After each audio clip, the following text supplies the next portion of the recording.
به نام خداوند بخشنده و مهربان، خداوند خالق زمین و آسمان، خدایی که داننده راست هاست، نخستین سرآغاز. دوستان عزیزم سلام، امیدوارم که حالتون خوب باشه و پر از انرژی مثبت باشید. امروز میخوام براتون بگم که چجوری درخت تنومند زندگیتون رو بسازید. همه ما توی زندگی شغل‌هایی رو انتخاب میکنیم که بتونیم از این شغل‌ها به موفقیت برسیم، به موفقیتی که پدرانمون بهش نرسیدن، به موفقیتی که به ما رفاه کامل توی زندگی میده، موفقیتی که باعث میشه ماشین خوب بخریم، خونه خوب داشته باشیم، همسر خوب داشته باشیم، موفقیتی که باعث این میشه که توی زندگی آرامش داشته باشیم. همه ما دنبال اینیم و براش همه کار میکنیم، اما یک نکته‌ای در این زندگی قرار داره که باعث میشه 80% آدم‌ها به موفقیت نرسن و بلکه بعد از یک مدت تلاش بی‌وقفه ازش سرد بشن، دوری. همه ما توی زندگی شده بارها شغل‌های متفاوتی رو انتخاب کردیم، شغل‌هایی که رده‌های اجتماعی متفاوتی داره. ممکنه کارگری باشه، ممکنه کارمندی باشه، ممکنه یک پست سرپرستی داشته باشیم یا یک پست مدیریتی. شغل‌هایی که به نوبه خودش میتونه ما رو به قعر چاه‌ها یا به قله‌های موفقیت برسونه. 99% آدم‌هایی که تفکر موفقیت رو در زندگیشون پرورش میدن، برای رسیدن به نقطه موفقیت سعی میکنن شغل‌های متفاوتی رو امتحان بکنن. یا بخوایم قشنگتر و اجتماعی‌تر یا به زبان کوچه بازاری بگیم که خب تشخیص میدم خیلی این جمله رو شنیدید، این که میگن این شاخه به اون شاخه پریدن فقط باعث سقوط شما میشه. بله درسته. قبل از اینکه بخوام مبحث رو بازتر کنم، تیکه ای از یک میمون بازیگوشی رو براتون میخوام تعریف بکنم که از یک شاخه تنومند که زادگاه اون بود میخواست به اوج درخت برسه. وقتی که از این شاخه ها شروع کرد پریدن، بازیگوشی کردن و بالا رفتن، یک جایی متوجه ضعیف بودن شاخه زیر پاش نمیشه و اون شاخه میشکنه و میمون با سرعت بزنه و اون ضربه باعث میشه که میمون قصه ما زخمی و قسمتی از بدنش بشکنه. آیا شما هم توی زندگیتون تا حالا شکستید؟ آیا تا حالا باعث این شده که توی زندگیتون زخمی بشید؟ و قطعاً جواب این سوال بله هستش. همه شما یا همه ماها توی زندگی ممکنه انتخاباتی کردیم که اون انتخاب باعث این شد که ضعیفتر شدیم، شکسته تر شدیم، زخمی تر شدیم. انتخاباتی که باعث این شد که نه تنها این که پیشرفت نمی کنیم بلکه باعث شد پسرفت کنیم. اتفاقاتی که نه تنها اعتبار ما رو بالاتر نبرد بلکه باعث کم شدن اعتبار ما در جامعه شد. و همیشه این سوال برای ما بی جواب میمونه که چی شد به اینجا رسید؟ و ما یک چیز با ارزشی به اسم زمان رو از دست دادیم.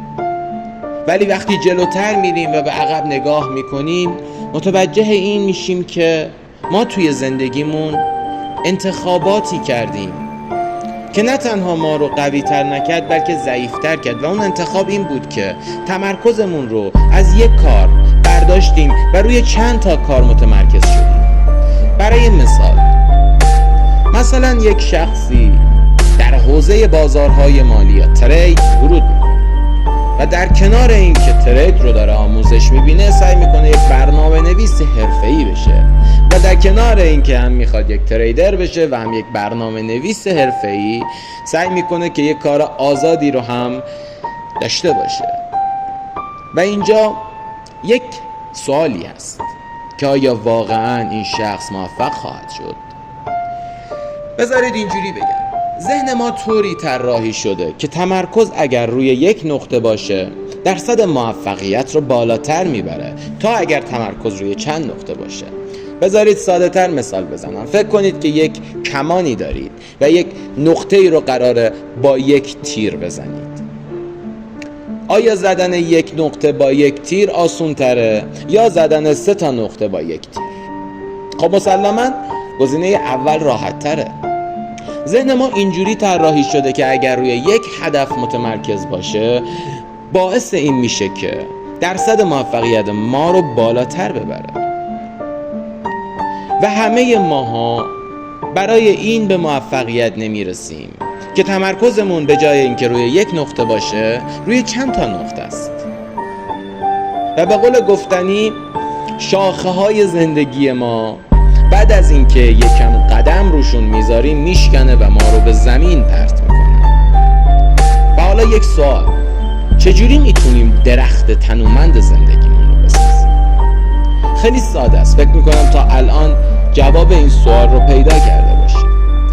اگر توی زندگی به دنبال این هستی که به موفقیت برسی، به نقطه های قشنگ پولداری دست پیدا کنی، تمرکزت رو فقط روی یک کار بذار و از کارهای دیگه دوری کن. اگه قراره یک میکانیک قهار بشی فقط میکانیکی رو یاد بگیر. اگه قراره یک بیزینسمن حرفه‌ای بشی حتما تمرکزت روی بیزینس باشه. و این که بخوای برای به دست آوردن 1,000,000 تومان پول نقد چند تا کار انجام بدی، نه تنها این که اون 1,000,000 رو به دست نمیاری بلکه اون کارها رو هم از دست میدی و بعد قصه این که زمین میخوری و زخمی میشی. پس برای اینکه درخت تنومند زندگیت رو بسازی فقط تمرکزت رو روی یک کار بذار. فقط برای اون کار آموزش ببین، فقط برای اون کار تمرین کن، فقط برای اون کار بازاریابی کن، فقط برای اون کار بجنگ. وقتی که استمرار داشته باشی روی اون هدف مطمئن باش جزو اون 20% هستی که موفقیت رو به دست میاره. آقای وارن بافت یک جمله خیلی جالب داره و میگه که اگر میخوای به موفقیت برسی فقط روی یک خط حرکت کن. همه ما توی زندگیمون شکست میخوریم، همه ما توی زندگیمون ضعیف میشیم، همه ما توی زندگیمون به اتفاقات بد برمیخوریم ولی نمیدونیم دلیل این اتفاقات بد چیه. همش فکر میکنیم شرایط، روزگار، اتفاقات بد، کائنات باعث این میشن که ما به اینجا نرسیم و گاهن شانس رو هم وسط میاریم و میگیم که ما که شانس نداریم. ولی هیچ موقع فکر نمیکنیم که آیا ما در یک نقطه تمرکز داشتیم، روی یک خط حرکت کردیم و استمرار داشتیم. آیا این سوال رو از خودت پرسیدی؟ دوست عزیز من که تا الان این پادکست همراه من بودی، اگر میخوای به موفقیت برسی، اگر میخوای با اون چیزی که لیاقتش رو داری برسی، فقط هدفت رو روی یک نقطه متمرکز کن و تمام تلاشتو بکن تا تیرت رو به اون نقطه بزنی. دوست دارم به تمام خواسته های قلبت و مغزت برسی.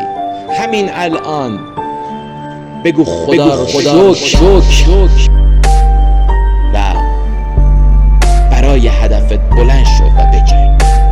دوستتون دارم. با سری بعدی